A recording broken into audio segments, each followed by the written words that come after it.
সম্মানিত বন্ধুগণ, আসসালামু আলাইকুম। দূরে কাছে দেশে অথবা সে বাইরে থেকে বন্ধুগণ ঠিক এই মুহূর্তে যে যেখান থেকে বাস্তব জীবনের গল্প শোনার জন্য আমার সাথে জয়েন করেছেন, আমি আপন আর যে আপন জীবনের গল্পের 1430তম পর্বে আপনাকে প্রতিদিনের মতো স্বাগতম জানাচ্ছি। বন্ধুগণ, আজ আমি আপনাকে শোনাবো বন্দনগরী চট্টগ্রামের বোন মোহাম্মদ রাইসা আক্তারের জীবনের কলিজা কাঁপানো এক তাজ্জব বাস্তব জীবন কাহিনী। বন্ধুরা, আজকের গল্পের টাইটেল ইচ্ছে করে কেন সৎ বাবাকে বিয়ে করলেন রাইসা। জীবনের গল্পের অনুষ্ঠানে এমন ধরনের টাইটেল আমি খুব কমই পেয়েছি যে ইচ্ছে করে সে তার বাবাকে বিয়ে করলেন। সম্পত্তির লোভে, আভিজাত্যের লোভে, অর্থের লোভে, উন্নত জীবনের লোভে? না, আসলে তেমন কিছুই না। উনি এমন কারণে তার বাবাকে বিয়ে করে, মানে সৎ বাবাকে বিয়ে করে, যা শুনলে রীতিমতো আপনি অবাক হয়ে যাবেন। দেখেন, রাইসা ঠিক এই মুহূর্তে কানাডায় আছে এবং তিনি বড্ড বিপদে আছে তার স্বামী, সংসার এবং সন্তান নিয়ে। আমার কাছে একটা পরামর্শ চেয়েছে, আমি তার গল্পটা রেকর্ড করতে বসেছি। আপনার গল্পটা শেষ পর্যন্ত শুনে রাইসাকে একটা সঠিক পরামর্শ দিবেন, এতে সে তার জীবনের একটা সঠিক সিদ্ধান্তে পৌঁছাতে পারবে। প্রিয় বন্ধুরা, আমি হঠাৎ করে আমার গ্রামের বাড়িতে, আমার গ্রামের উঠানে আমার গ্রামবাসীদেরকে নিয়ে এক গ্রামীণ আয়োজন করেছি। অনেকের মনে প্রশ্ন জাগতে পারে, হঠাৎ কেন এই আয়োজন?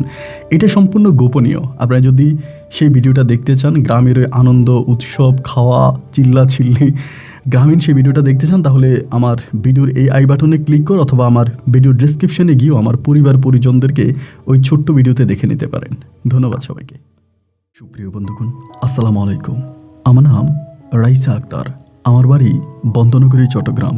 বন্ধুরা, আমি আমার জীবনের গল্পটা শুরু করার শুরুতে আপনাদেরকে আমার পরিবারের সঙ্গে পরিচয় করিয়ে দিচ্ছি। আসলে পরিচয় করিয়ে দেওয়ার মতো আমার পরিবারে তেমন কেউই নেই। আমার পরিবারে শুধু রয়েছে আমার মা আর আমি। ছোটবেলা থেকে এক চ্যালেঞ্জিং জীবনযাপন আমি করতে থাকি। আমার জীবনের গল্পটা এরকম একটা গল্প যা শুনলে হয়তো আপনি নিজের চোখের পানি ধরে রাখতে পারবেন না। এক বাস্তবতার সাথে যুদ্ধ করা আমি এক মহিষী নারী। যাই হোক, ছোটোবেলা থেকে আমি যখন একটু একটু করে বড় হই, আমি তখন দেখতে পাই চট্টগ্রামেরই একটা ভাড়া বাসায় আমার মা আমাকে নিয়ে থাকে। আমার মা পেশা একজন চাকরিজীবী, তিনি একটা বেসরকারি কোম্পানিতে চাকরি করে এবং এরকমভাবেই আমার ঠিক যতটুকু মনে আছে আমি সেখান থেকেই বলি। আস্তে আস্তে করে আমি আমার আম্মুর সাথে বড় হচ্ছিলাম। মাঝে মাঝে আমার আম্মুর বাসায় গাড়ি দিয়ে একটা লোক আসতো, মানে প্রাইভেট কারে করে একটা লোক আসতো। ওই লোকটা যেদিন আমাদের বাসায় আসতো সেদিন আমাদের বাসায় হতো ঈদ। চাঁদ না উঠলেও সেদিন আমরা যেন ঈদ উদযাপন করতাম। লোকটা আসার সময় আমার আম্মুর জন্য জামা কাপড় নিয়ে আসতো, আমার জন্য কাপড় চোপড় নিয়ে আসতো এবং বিশেষ করে আমাদের বাসায় মাছ, মাংস, তরকারি অনেক কিছু নিয়ে আসতো, যা রীতিমতো আমাদের পুরো মাসের বাজার হয়ে যেত। উনি প্রায় প্রতি মাসে 1 থেকে 2 বার আসতো। সে রাতে আমার আম্মুর সাথে থাকতো।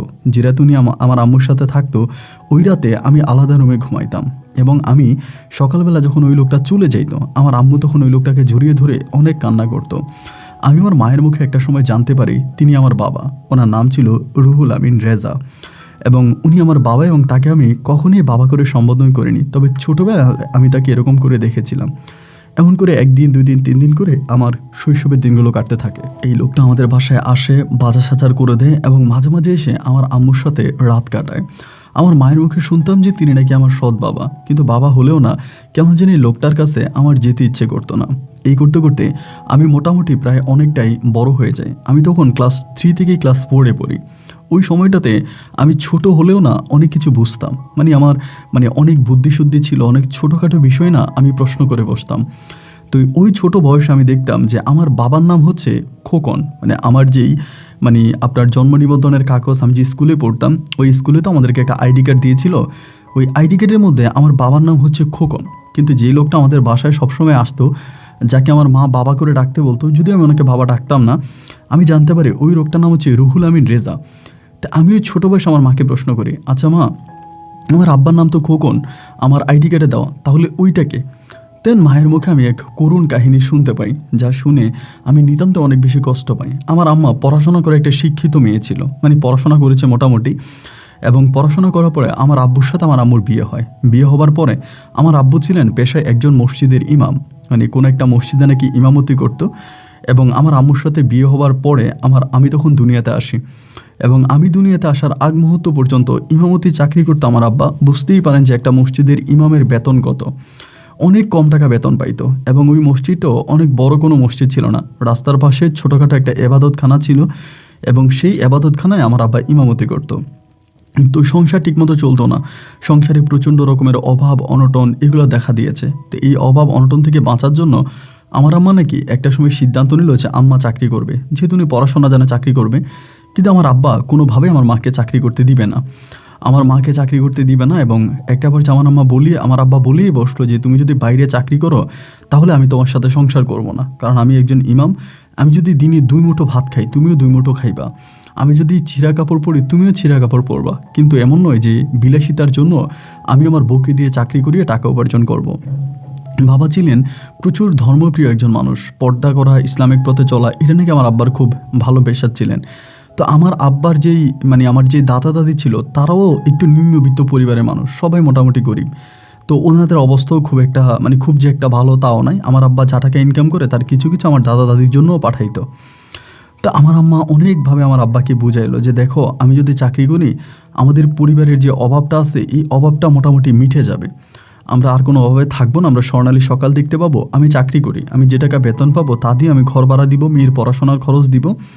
তো তখন আমি খুব ছোট, এই স্মৃতিগুলো আমার মনে নাই আর কি, এগুলো আমি আম্মার কাছ থেকে শোনা।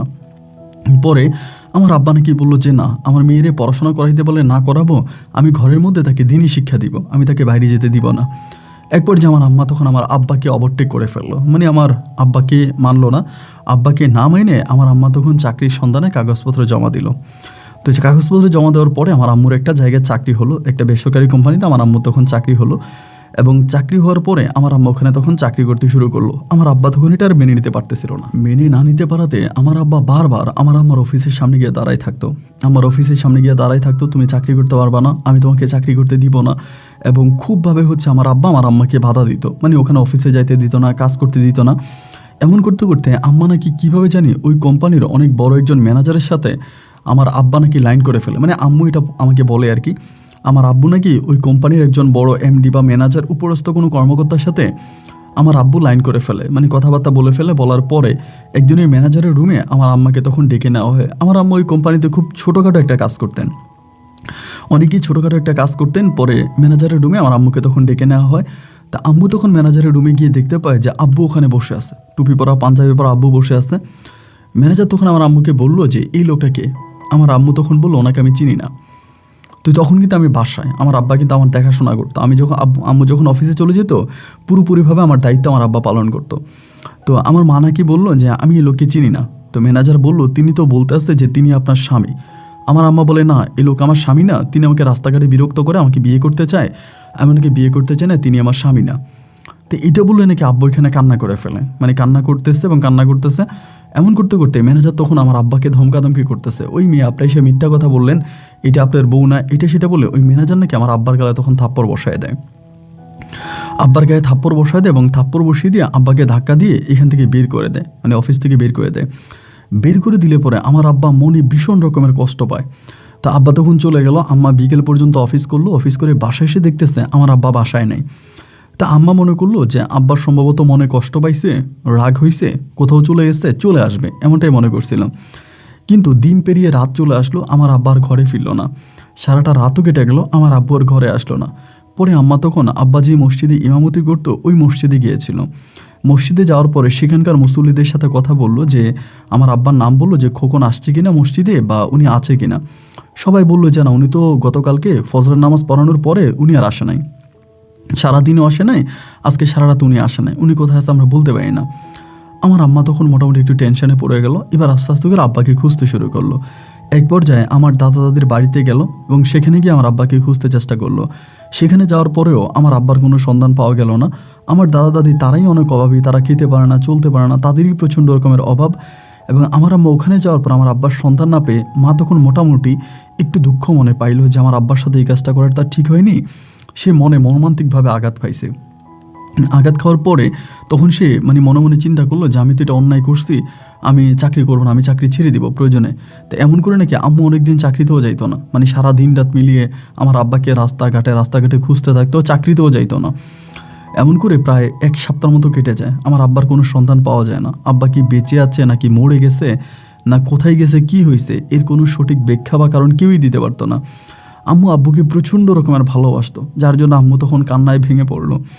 এবং একটা পর্যায়ে দেখা গেল কি যে মানে ওই যে ম্যানেজার এবং তিনি তখন হলো কি আমার আম্মুর কাছে আসতে শুরু করে। মানে উনি আমার আম্মুর কাছে আসে এবং এসে বলে, আপনার স্বামীর জন্য আমারও খুব কষ্ট লেগেছে। আমি অফিসের লোকের মাধ্যমে শুনতে পেয়েছিলাম আমি যাকে থাপ্পড় মেরেছিলাম তিনি আপনার স্বামী, এবং আপনি আপনার স্বামীর পরিচয় আমার কাছে দেন নাই বা লুকাইছেন, যার জন্য লোকটার প্রতি আমার অনেক মায়া লেগেছে। আচ্ছা ঠিক আছে, আমিও আপনার স্বামীকে খোঁজার জন্য চেষ্টা করব। আমি তাকে থাপ্পড় দিয়েছি, আমার নিজেরও কষ্ট হচ্ছে। এরকম দাড়িওয়ালা পাঞ্জাবি পরা একটা লোককে আমি থাপ্পড় দিয়েছি। ওই লোকটাও নাকি তখন আমার আব্বাকে খুঁজতে শুরু করে। তারা দুজনে মিলে আমার আব্বাকে খোঁজে। দীর্ঘদিন আমার আব্বাকে খুঁজে না পেয়ে ওই লোকটা নাকি তখন আমার আম্মাকে বলে, আপনি এখন কী করবেন? আপনি তো আমার এখানে চলে আসেন, অফিসে চাকরি করেন, আপনার ঘর ভাড়া দিবেন কোত্থেকে? আপনার মেয়েটা বড় হচ্ছে, ওর পড়াশোনা কীভাবে করাবেন? এই বলে তখন ওই মুহূর্তে ওই লোকটা নাকি আমার আম্মার দুর্বলতার সুযোগ নেয়। মানে সুযোগ নেয় বলতে আম্মাকে তখন অফিসে কাজের অফার দেয়। আমার আম্মা তখন সেই অফিসে কাজ করতো এবং আমি তখন আস্তে আস্তে করে বড় হচ্ছিলাম। এবং ওই অফিসে কাজ করতে করতে লোকটা কখনোই আসলে আমার আম্মুকে মানে ভালো চোখে দেখে নাই। সবসময় আমার আম্মু যখন অফিসে কাজে যাইতো আমার আম্মুকে খারাপভাবে ইঙ্গিত করতো, আমার আম্মুর সাথে খারাপভাবে কথা বলার জন্য চেষ্টা করতো এবং বাজেভাবে আমার আম্মুর সাথে বিহেভ করতো। এমন করতে করতে উনি একটা পর্যায়ে আমার আম্মুকে ইউজ করার জন্য চেষ্টা করতেছে। আমার আম্মু তখন মানে খুব বেশি মানে মর্মাহত হয়ে গেল যে এখন কি করবে। আমি তখন বড় হয়ে গেছি মোটামুটি, আমারও একটা খরচ আছে। এখন আম্মু কোথায় যাবে? অন্য কোথাও গিয়ে তো চাকরিও পাবে না। আর যেখানে আমার আম্মু চাকরির জন্য যাবে সেখানেই আমার আম্মুর কাছে এই জিনিসটার মানে ফেস টু ফেস হইতেই হবে। আমার আম্মু মোটামুটি দেখতে অনেকটা সুন্দর ছিলেন, উনি অনেক সুন্দরী একজন মহিলা ছিলেন, যার জন্য তিনি তখন চিন্তা করলেন যে আমি যেখানে কাজে যাই, যে জায়গায় কাজে যাই, আসলে কোনো জায়গায় তো আমি শান্তি পাবো না। প্রতিটা জায়গায় আমার কাছে এই জিনিসটাই চাইবে। তো যেহেতু আমার স্বামী নাই এবং একটা মেয়ে আছে, মেয়েকে আমার পড়াশোনা করাতে হবে, তো ঠিক আছে আমি তাহলে মানে ওনার ওই কুপ্রস্তাবে রাজি হই। তো একটা সময় নাকি আমার আম্মা ওই রুহুল আমিনের কুপ্রস্তাবে রাজি হয়েছিল এবং রাজি হওয়ার পরে অনেক দিন ধরে ওনার সাথে আমার আম্মুর এরকম সম্পর্ক ছিল এবং আমার আম্মু তখন 2-4 টাকা ইনকাম করে মোটামুটি। আমার আম্মু তখন কিছু ব্যাংক ব্যালেন্স করে ফেলে এবং একটা পর্যায়ে আম্মু নাকি তখন সিদ্ধান্ত নিল যে এই লোকের সাথে উনি আর সংসার করবে না, বা সংসার তো হয়নি আসলে, মানে খারাপ সম্পর্ক আর করবে না, আমার আম্মু আলাদা কোথাও বিয়ে করবে। এখন আমার আম্মু তখন সেই অফিস থেকে চাকরিটা ছেড়ে দেয় এবং চাকরিটা ছেড়ে দিয়ে আমার আম্মা তখন এই যে কিছু টাকা পয়সা ছিল ওগুলো দিয়ে অন্য একটা জায়গায় চাকরির জন্য অ্যাপ্লিকেশন করে বা অন্য একটা জায়গায় চাকরি করবে। তো এই রুহুল আমিন লোকটা নাকি তখন আমার আম্মুর জন্য প্রচুর পাগল হয়ে গেছে। তার অবশ্যই এর আগে বউ আছে, ফ্যামিলি আছে, তো আমার আম্মুর জন্য পাগল হয়ে গেছে। আমার আম্মুকে বলতেছে যে আমি তোমাকে না পাইলে মরে যাব। আমার আম্মুর বাসার সামনে এসে হাত কাটতো, পাগলামি করতো, শুয়ে থাকতো এবং দিনরাত আম্মুর বাসার সামনে কাটাইতো। আমাকে নাকি কোলে নিত, আদর করতো, যদিও ওই স্মৃতিগুলো আমার মনে নেই। তো প্রচুর পরিমাণের পাগলামি করতো। তো আম্মু যে বাসায় থাকতো আশেপাশে বাসার লোকেরা বলতো যে লোকটা তোমাকে অনেক ভালোবাসে এবং সে হচ্ছে প্রতিদিন গাড়ি নিয়ে আইসা সকাল থেকে রাত অবধি তোমার গাড়ি নিয়ে আইসা তোমাদের বাসার সামনে দাঁড়ায় থাকে এবং তোমাকে এত ভালোবাসে, তুমি কেন বুঝো না? আমার আম্মা তখন একদিন নাকি ওই লোকের সাথে মানে প্রাইভেটলি বসে কথা বললো এবং উনি আমার আম্মু বললো যে আমার আম্মু এই ধরনের অসৎ সম্পর্কে ওনার সাথে থাকবে না। উনি তখন নাকি আমার আম্মুকে ডিরেক্টলি প্রস্তাব করলো যে ঠিক আছে তুমি যদি আমার সাথে এই সম্পর্কে থাকতে না চাও তো আমি তোমাকে বিয়ে করব। তাই আমার আম্মু নাকি তখন চিন্তা করলো যেহেতু আব্বু নাই, আব্বুর তো আর কোনো সন্তান পাওয়াও গেল না, আর আমার আম্মু যেহেতু আমার আব্বুর সাথে এরকম বিহেভ করছে, এরকম কাহিনী করছে, যার জন্য আমার নানা নানিও আর আমার আম্মুকে নাকি জায়গা দেয় নাই।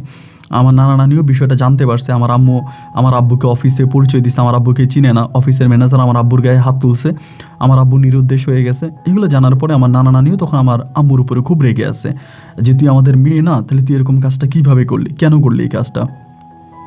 তো এমন করে দেখা গেল যে মোটামুটি আমার মায়ের উপরে সবাই তখন ক্ষিপ্ত হয়ে গেল, রেগে গেল।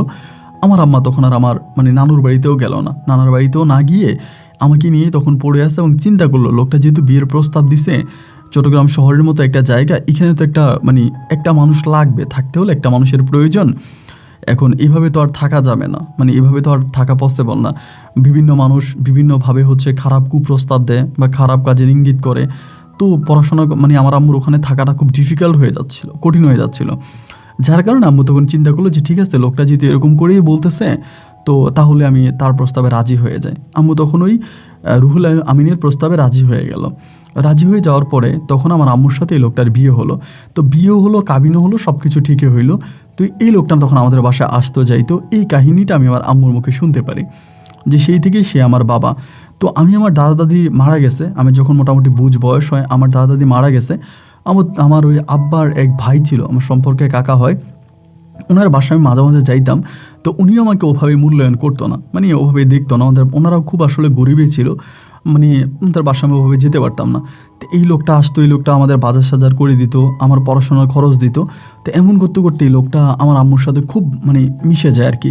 তো আমার বাবাই, আমি তাকে বাবা ডাকি না, কিন্তু বাবার মতোই দেখি।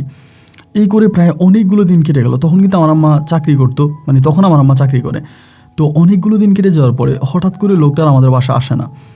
লোকটার আমাদের বাসা আসে না, মানে আমি তখন ক্লাস আপনার 5-এ পড়ি, 5-এ কি ক্লাস 6-এ পড়ি, এরকমই 5 কি 6 ওরকমই পড়ি। তো লোকটা তখন আমাদের বাসা আসে না। এখন আমাদের বাসায় যখন আসতেছে না, আম্মু তখন মোটামুটি একটু পাগলের মতো হয়ে গেল, কী ব্যাপার, উনি হঠাৎ করে কেন আসে না। এবং একটা পর্যায়ে আম্মু তখন জানতে পারলো যে এই লোকটা তার বউ এবং বাচ্চাদেরকে নিয়ে দেশের বাইরে চলে গেছে। মানে তার আগের যে বউ আছে সেই বউ জানতে পারছে যে আমার মাকে বিয়ে করছে এবং আমি আমার মায়ের ঘরে আছি। এগুলো জানার পরে ওনার ওয়াইফ তখন ওনাকে নিয়ে কীভাবে জানি দেশের বাইরে চলে যায়। তো আমার আব্বু মানে সৎ আব্বু রুহুল আমিন তখন দেশের বাইরে চলে যায় ওনার মানে ওই পুরনো বউয়ের সাথে। তখন আমার আম্মা খুব টেনশনে পড়ে যায়। ঘর ভাড়া, থাকা টাকা, আম্মু যে চাকরি করতো ওইটা দিয়ে আসলে আমার আম্মুর পক্ষে বাসা ভাড়া দিয়ে থাকাটা খুব ডিফিকাল্ট হয়ে যাচ্ছিল, খুব কঠিন কাজ হয়ে যাচ্ছিল, আম্মুর পক্ষে পসিবল হচ্ছিল না সব কিছু এভাবে ধরে রাখা। তো একটা পর্যায়ে আমি তখন, আপনি বিশ্বাস করবেন না হয়তো, আমি ক্লাস 4 আর 5-এ যখন পড়ি তখনই আমি একরকম টিউশনি করি। মানে আমি তখনই বাচ্চা পড়াইতাম। এমন একটা অবস্থা ছিল যে সরু সরেয়া এরকমভাবে পড়াইতাম। আমার 20 টাকা 50 টাকা দিত। মানে আমি ক্লাস 4-5 থেকে আমি টিউশনি করি। তার মানে বুঝতেই পারেন যে আমি কোন বয়স থেকে আসলে বাচ্চা পড়াই। এটা এখনকার জেনারেশনের বা এখনকার কাউরে বললে এটা হয়তো কেউ বিশ্বাসই করবে না, সবাই বলবে এটা কীভাবে সম্ভব। কিন্তু হ্যাঁ, আমি এটাই করেছিলাম। তো এরকম করতে করতে আমি তখন আস্তে আস্তে করে বড় হচ্ছি। আমার ওই মানে ওনার সাথে আর কোনো কথা নাই, মানে আমার ওই লোকটার সাথে আর কোনো কথা নাই, তিনি আর কখনো আসেও নাই, আমার আম্মার কোনো খবরও নেয় নাই। এমন করতে আমি ক্লাস 5 থেকে ক্লাস 6-এ উঠি, ক্লাস 7-এ উঠি, ক্লাস 8-এ উঠি। এরকম করে যখন আমার বয়স বাড়তেছে বা আমি যখন একটার পর একটা ক্লাস অতিক্রম করতেছি, তখন আমার টিউশনি বাড়তেছে। আমি আস্তে আস্তে করে টিউশনি বাড়াই দিতেছি। তখন আমরা চট্টগ্রামের হালি শহর বলে একটা জায়গা আছে, ওখানে ভাড়া থাকতাম, ওই জায়গায় থাকতাম। তো আমি তখন বিভিন্ন ধরনের টিউশনি পড়াইতাম। আর আমিও দেখতে অনেকটা আমার আম্মুর মতোই ছিলাম। মোটামুটি প্রচুর পরিমাণের প্রেমের প্রপোজাল পাইতাম। মানে এরকমও হইতো যে অনেক বড় লোকের ছেলেরা মানে বিয়ের জন্য বাসায় প্রস্তাব পাঠাইতো আমার আম্মুর কাছে যে আমাকে বিয়ে করতে চায়। ক্লাস 8 থেকে, আমি যখন ক্লাস 7 কি ক্লাস 8-এ পড়ি, অ্যান্ড তখন থেকে আমার প্রচুর পরিমাণের বিয়ের প্রপোজাল আসতো বাসায়। তো আমার আম্মু সবসময় একটা কথাই বলতো যে না, আমার মেয়েকে আমি এখন বিয়ে দিব না, আমার মেয়েকে আমি পড়াশোনা করাবো। আর আমারও পড়াশোনার প্রতি খুব আকৃষ্ট ছিলাম, আমি খুব মনোযোগী স্টুডেন্ট ছিলাম এবং যে স্কুলে পড়তাম ওখানে আমার রেজাল্ট অনেক ভালো ছিল। তো আমার আম্মা সবার কাছে বলতো, আমার আম্মা কিন্তু সবসময় আমার পক্ষে ছিল। আমি যখন যা বলতাম আমার আম্মু কিন্তু আমার সব কথাই শুনতো, আমার কোনো কথার বাইরে যাইতো না, আমার কোনো কথা মানে আমার সাথে কোনো বিষয় নিয়ে রাগারাগি করতো না। যাই হোক, এরকম করে করে বিয়ের প্রস্তাব আসতো, আমার আম্মা ডিনাই করতো। এই করে আমি তখন এসএসসি পরীক্ষা দিলাম। এসএসসি রেজাল্টও আমার মোটামুটি ভীষণ রকমের ভালো হলো। আমি এসএসসি পাস করলাম। এসএসসি পাস করার পরে তো আমার বাবার তো আর কোনো সন্তান পাওয়া গেল না। মানে বাবা কি বেঁচে আছে না মরে গেছে তাও জানি না। যিনি আপাতত আমাদের দায়িত্ব নিয়েছিল, মানে রেজা সাহেব, সেও তো আর আমাদের বাসায় আসলো না, ওনাকেও আমি পাইলাম না। এসএসসি পরীক্ষা দেওয়ার পরে আমি তখন সিদ্ধান্ত নিলাম যে আমার আম্মাকে একটা বিয়ে দিয়ে দিব। মানে হঠাৎ করে মাথায় এই প্ল্যানিংটা আসছে যে তখন আমি মোটামুটি ভালো টাকা বেতন পাইতাম, একটা কিন্ডারগার্টেনে চাকরি করতাম, পাশাপাশি কয়েকটা টিউশনি করতাম। এসএসসি পরীক্ষা দেওয়ার পরে ভালো টাকায় আমি ইনকাম করতাম। মানে টিউশনি করে আমি খুব ভালো টাকা ইনকাম করি। একটা দেখা যায় যে একটা মানুষ ভালো একটা চাকরি করে এমন টাকা বেতন পাইতো না, আমি টিউশনি করে যা টাকা ইনকাম করতাম। তো পরে চিন্তা করলাম যে আমি আমার আম্মুকে একটা বিয়ে দিয়ে দিব, আম্মু তো কোনোভাবেই বিয়ে করতে রাজি হয় না, আম্মু বিয়ে করবে না, কোনোভাবে আম্মু বিয়ে করবে না। আমি বুঝাইলাম যে তুমি বিয়ে করো, তোমার বিয়ে করা জরুরি এবং এর আগেও তোমার বিয়ে বসা দরকার ছিল, হয়তো আমাদের পারিবারিক অবস্থা খারাপ ছিল তাই তোমাকে বিয়ে দেই নাই, এবার তোমাকে বিয়ে দিয়ে দিব, তুমি বিয়ে করো। এরকম করে জোরাজোরি করে, মানে খুবভাবে জোরাজোরি করে আমার আম্মুকে আমি এক জায়গায় বিয়ে দিলাম। মানে আমাদের চট্টগ্রামেরই এক লোক, আমি সম্পর্কে উনি আমার আঙ্কেল হয়, ওনার আবার মুদির দোকান আছে, উনি মুদির দোকান করে। তো লোকটা খুব ভালো ছিল, সম্পর্ক ছিল আমাদের সাথে। ওনার মুদির দোকানে আমি সবসময় যাইতাম, বাজার সাজার নিয়ে আসতাম ওনার দোকান থেকে। তো উনি নিজে আমাকে একদিন প্রস্তাব করলো আর কি, মানে ওনার ওয়াইফ নেই আর কি, বাচ্চা কাচ্চা আছে, অনেক বড় বড় হয়ে গেছে আমার সমমান। তো উনি নিজে একদিন আমাকে প্রস্তাব দিল যে আমি তোমার মাকে বিয়ে করতে চাই, যদি তোমার আম্মু রাজি থাকে, আমার তো ওয়াইফ নেই, আমার ছেলে মেয়েরা আছে। তো উনি এরকম করেই যখন বললো, দেন আমি তখন আমার আম্মুকে ওনার কাছে বিয়ে দিলাম। সম্পূর্ণ আমি এই দায়িত্ব নিয়ে আম্মুকে বিয়ে দিলাম। তো বিয়ে দেওয়ার পরে আমার আম্মু ওই লোকের সাথে আসলে খুব বেশি ভালো থাকতে পারে নাই। মানে লোকটা আমাকে যেরকম দেখাইছিল যে আমার আম্মুকে বিয়ে করলে অনেকটা ভালো রাখবে, সুখে রাখবে, শান্তিতে রাখবে, এটা সেটা অনেক কিছুই বলছিল। কিন্তু আমার আম্মু তার সাথে বিয়ে হবার পরে হয়তো মাসখানেক আম্মু ভালো ছিল, মাসখানেক পরে উনি মানে খুব বাজেভাবে আমার আম্মুকে দেখতো, বাজেভাবে আমার আম্মুকে দেখতো, আম্মুর সাথে সম্পর্ক ভালো ছিল না। তো এমন করে তখন আমি ইন্টার সেকেন্ড ইয়ারে পড়ি। ওই মুহূর্তে ওই লোকটা করলো কি, আমার আম্মাকে বলতেছে যে ওনার বড় ছেলে আছে, ওনার বড় ছেলে কিসে জানি পরে আমি জানি না, এবং সত্যি কথা বলতে আমি ওভাবে ওনার বড় ছেলেকে কখনো দেখিও নাই। তো উনি আমার আম্মাকে মারে, আমার আম্মুর গায়ে হাত তুলতো, আম্মুকে মারতো, টর্চার করতো। আম্মু সরাসরিভাবে আমাকে কিন্তু কখনোই বলতো না যে উনি আমার আম্মুর সাথে এগুলা করে। আমার আম্মু আমার কাছে বলতো না। আমি জাস্ট মানে মাঝে মাঝে আম্মুকে বলতাম, তুমি মন খারাপ কেন, কাঁদো কেন? তো তখন এক কথা দুই কথা আমাকে বলতো। এই করতে করতে ওই লোকটা তখন আমার আম্মাকে প্রস্তাব করলো যে তার বড় ছেলেকে আমাকে বিয়ে করাবে, তার বড় ছেলেকে মানে আমার কাছে বিয়ে মানে আমাকে বিয়ে করাবে, তার বড় ছেলেকে। উনি আমাকে দেখে পছন্দ করছে। তা এইটা শোনার পরে আমি তখন ভাই খুব আটকে গেলাম যে না, এটা কীভাবে সম্ভব? সম্পর্কে তো সে হয় আমার সৎ ভাই, মানে আমার আম্মুকে যেহেতু তার আব্বা বিয়ে করছে, তাহলে তো সে আমার সৎ ভাই। তো আমি তারে কীভাবে বিয়ে করব? ওই লোকটা নাকি তখন আমার আম্মুকে বলতেছে, আমি যখন এগুলো আম্মুকে বললাম, ওই লোকটা তখন আমার আম্মুকে বলতেছে না আমি এর আগে একটা বিয়ে করছি, ওইটা আমার বড় সংসারের ছেলে, তার মা মারা যায়, এরপর আমি দ্বিতীয় বিয়ে করি, আমার ওই দ্বিতীয় বউটাও মারা যায়, এরপর আমি তোমাকে বিয়ে করি। সো তুমি চাইলে আমার মেয়েটাকে মানে তোমার মেয়েটাকে আমি আমার ছেলেকে বিয়ে করাতে চাই। মানে এরকমভাবে উনি খুবভাবে হচ্ছে আমার আম্মুকে প্রেশার দিতেছে, চাপ দিতেছে। তো ওই ছেলেও ব্যবসা বাণিজ্য করে, মোটামুটি ভালোই আছে। এখন আমার আম্মু তখন করলো কি, মানে ওই লোকের চাপে পড়ে, মানে ওই লোকে যেরকম করে বুঝাইতেছে বলতেছে, আমার আম্মু একটা পর্যায়ে ওনার ওই প্রস্তাবে রাজি হয়ে গেল। রাজি হয়ে গিয়ে আম্মু তখন আমারে বুঝাইতেছে যে রাইসা, তোর তো বিয়ে শাদী করতেই হবে, বয়স হয়েছে, তাহলে কি তুই বিয়ে করবি না? এখন একটা কাজ কর, এই লোকটাকে বিয়ে করে ফেল। আমি তখন বললাম যে মা, তুমি এর বাবার কাছে মানে আমি তোমার মেয়ে হই, মানে আমি তোমার পেট থেকে দুনিয়াতে আসছি, তো এটা কিভাবে সম্ভব? তুমি তো এই লোককে বিয়ে করছো, তাহলে আমি তার ছেলেকে যদি বিয়ে করি সেটা হবে আমার সৎ ভাই, তা আমি কি আমার সৎ ভাইকে বিয়ে করবো? না মা, আমি এটা পারবো না।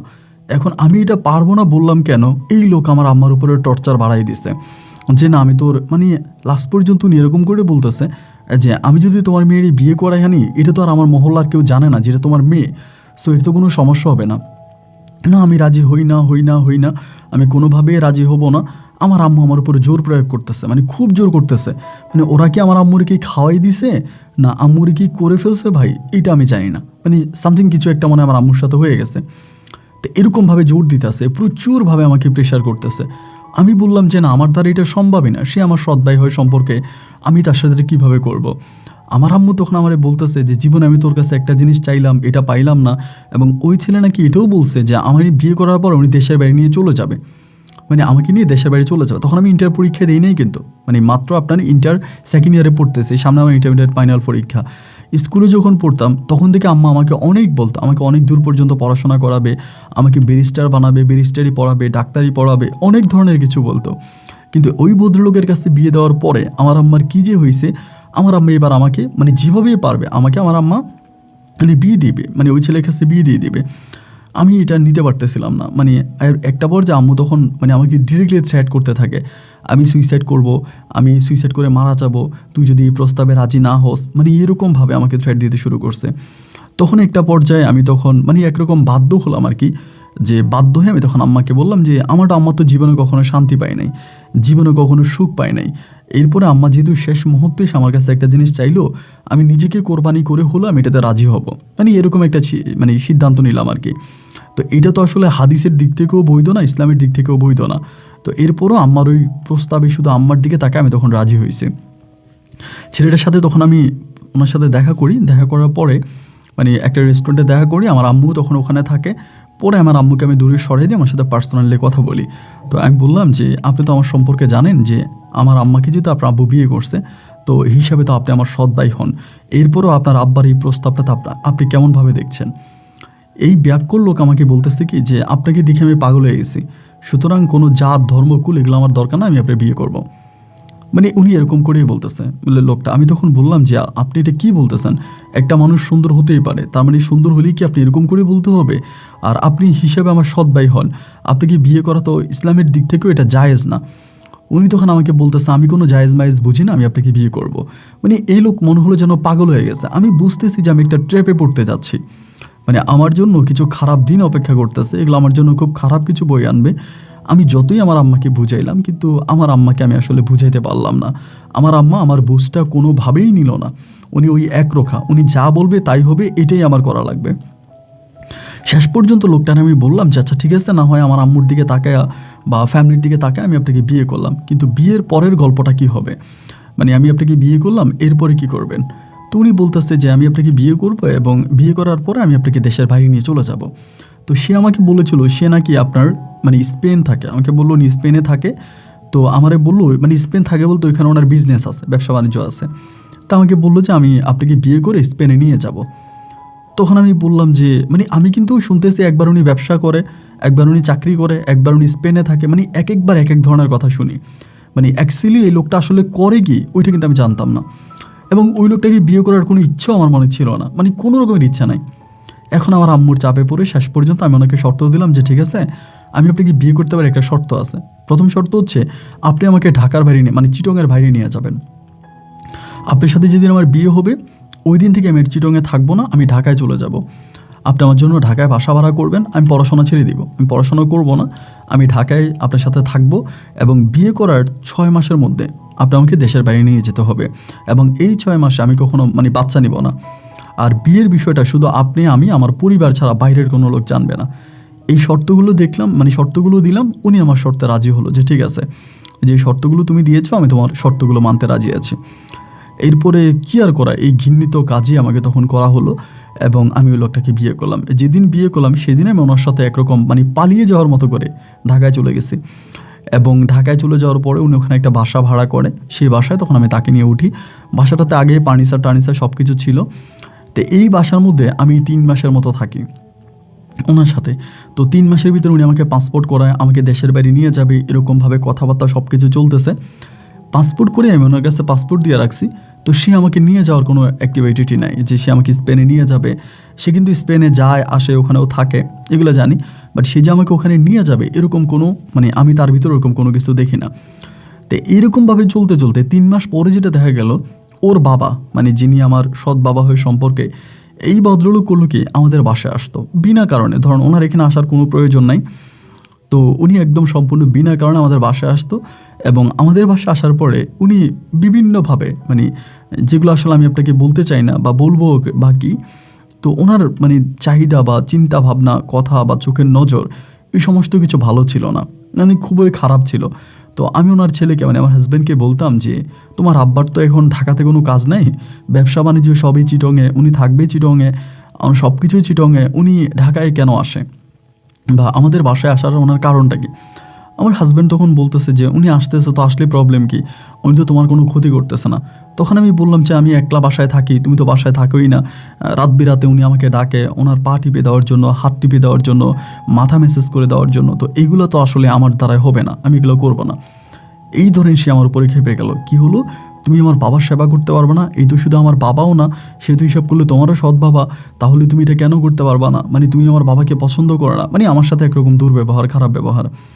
তা এরপরে ওই লোকটার মানে এই লোকটা এমনভাবে আমাকে ইঙ্গিত করে কথা বলতো, মানে আমি আসলে সর্বশেষ আপনাকে ক্লিয়ার এতটুকুই বলি যে উনি ওনার ছেলেকে বিয়ে করেছে শুধুমাত্র ওনার নিজের জন্য, আসলে মানে ছেলের জন্য না, ওনার নিজের জন্য।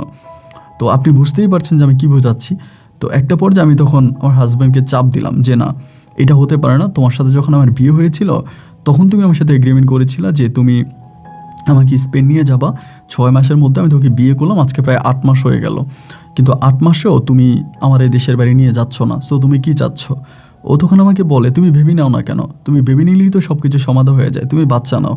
দেখেন আমার কথা হলো আমি বাচ্চা নিব কেন ভাই, আমি তো বাচ্চা নিব না, আমি তোমার সংসার করতেছি, তুমি আমারে বললা দেশের বাইরে নিয়ে যাবা, এরকমভাবেই তো আমি সংসারে শুরু করেছি, এখন আমাকে বলতেছো ভেবে নেওয়ার জন্য, কেন আমি ভেবে নিব?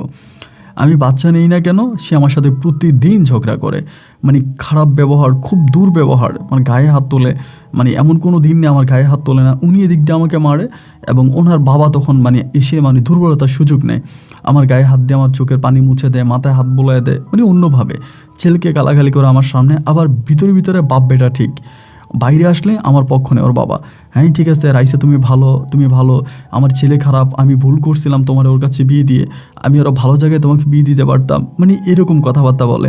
কিন্তু ভিতরে ভিতরে দেখি কি যে বাপ ছেলে পুরোপুরিভাবেই ঠিক।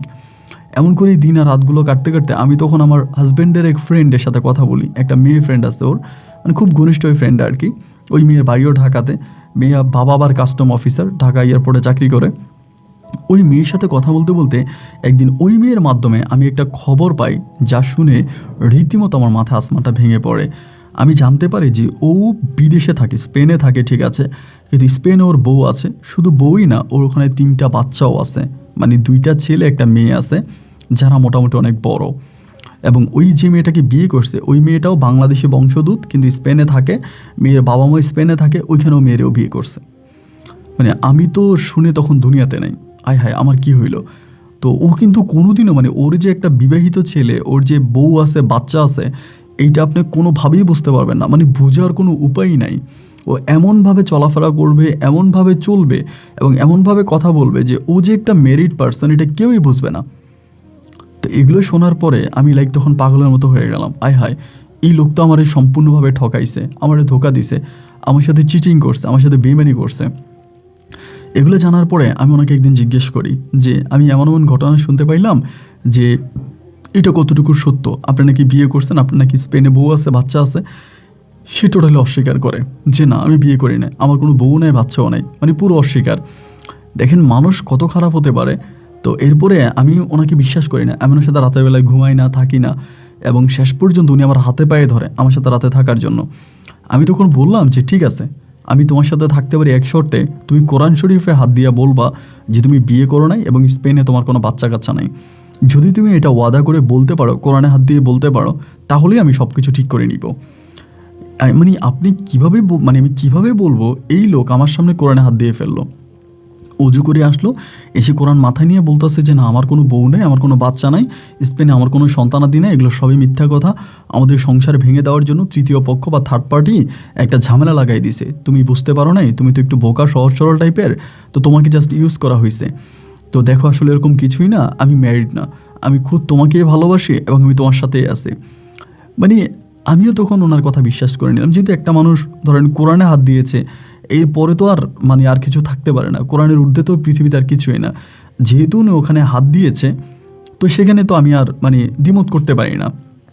ওকে ফাইন, ঠিক আছে, আমি তোমার কথা মেনে নিলাম, এবার আবার আমি ওনার সাথে থাকতে শুরু করি। তো সে আমার হাতে পায়ে ধরতেছে, তুমি বেবি নাও, তুমি বাচ্চা নাও, মানে তুমি বাচ্চা নিবা না কেন, তোমাকে অবশ্যই ভেবে নিতে হবে, তুমি বেবি নাও, মানে এক কথায় সে আমার খুব প্রেশার দিতেছে। তো এরকম করতে করতে আমি তখন শেষ পর্যন্ত যে ঠিক আছে আমি ভেবে নিব। ওই স্পেনে যেতে পারতেছে না, ওর কি জানি একটা সমস্যা হয়েছে, আমাকে বলতেছে ওই দেশের এয়ারপোর্টে কি একটা ঝামেলা, ও যেতে পারে না। তখন আমি বেবি কনসেপ্ট করি। তো বেবি কনসেপ্ট করা মানে একটা মেয়ে নেই, আমার একটা মেয়ে বাবু হয়। তো মেয়ে বাবু হওয়ার পরে আমার মেয়েটার বয়স যখন প্রায় আপনার মানে 8 থেকে 9 মাস, মায়ের বুকের দুধ খায় 8 থেকে 9 মাস, ওই সময়ের ভিতরে ও আমাকে না জানিয়ে, আমাকে কিছু না বলে হঠাৎ করে স্পেনে চলে গেছে, মানে হঠাৎ করে। তো আমাকে বললো যে আমি একটু ব্যস্ত আছি, অফিসের কাজে একটু দৌড়তে থাকবো, তো আমি হয়তো তোমাকে খুব বেশি একটা টাইম দিতে পারবো না, মানে এটা সেটা বলে ও হঠাৎ স্পেনে, মানে আমার সাথে যোগাযোগ নয়, ওর ফোনও বন্ধ। আমি আমার আম্মুরে ফোন দিলাম, ফোন দেওয়ার পরে আম্মু ওর বাবার সাথে কথা বলে, তো ওর বাবা তখন বলে যে আমার ছেলে তো স্পেন চলে গেছে, ও তো স্পেনে আছে। পরে আমি ওরে ফোন দিতাম, তখন আবার আমার সাথে যোগাযোগ হয়েছে, স্পেনে যাওয়ার পর আমার সাথে যোগাযোগ করছে, ওইখানেও আছে এই সেই। তো এরকম করতে করতে প্রায় আরও অনেকগুলো দিন, প্রায় মাস 2-এর মতো কেটে গেছে তখন স্পেনে। মাস 2 পরে একদিন রেস্টুরেন্টের মধ্যে, মানে রেস্টুরেন্ট না, একটা বাজারের মধ্যে ওর ওই মেয়ে বান্ধবীটার সাথে আমার আবার দেখা হয়েছে। ওইটা একটা হিন্দু একটা মেয়ে ছিল, পূজা ছিল ওর নাম। তো ওর আবার খুব ঘনিষ্ঠ বান্ধবী, ওর সাথে আমার হঠাৎ ওখানে দেখা হওয়ার পরে ওর রাগ করে আসছে, আমাকে দেখে বলে আমি তো আপনাকে ভালো মনে করছিলাম, কিন্তু আপনি তো একটা খারাপ মেয়ে, এভাবে আমাকে বলে। আমি বললাম যে পূজা এরকম করে কেন বলতেছো, আমি কি করছি? বলে কি করেন নাই, আপনি কেন ওর কাছে আমার কথা বলে দিলেন, আপনি কেন বলছেন যে আমি আপনাকে বলছি ওর স্পেনে বাচ্চা কাচ্চা আছে? আমি বললাম হ্যাঁ তুমি তো এটা বলছোই। ও বলে আমি আপনাকে গোপনে বলছি, ওকে তো বলতে বলি নাই। আমি বললাম বাড়ি তুমি আমাদের সংসারের মধ্যে আগুন লাগাই দিবা, আমাদের সংসারের মধ্যে ঝামেলা লাগাই দিবা, তা আমি কি এটা বলবো না? ও আমাকে বলে আমি ঝামেলা লাগাই দিচ্ছি। আমি বললাম হ্যাঁ তুমি তো আমাকে একটা মিথ্যা কথা বললা।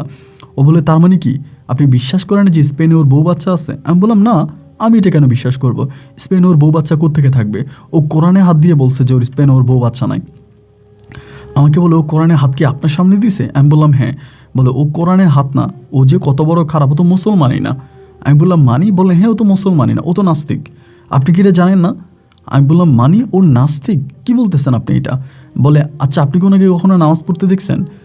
তখন আমার মাথায় হঠাৎ করে আসছে যে আসলেই তো ঠিক, আমাদের সংসার জীবনের আজকে এত বছর আমি কোনোদিনও দেখিনি ওরা নামাজে চাইতে।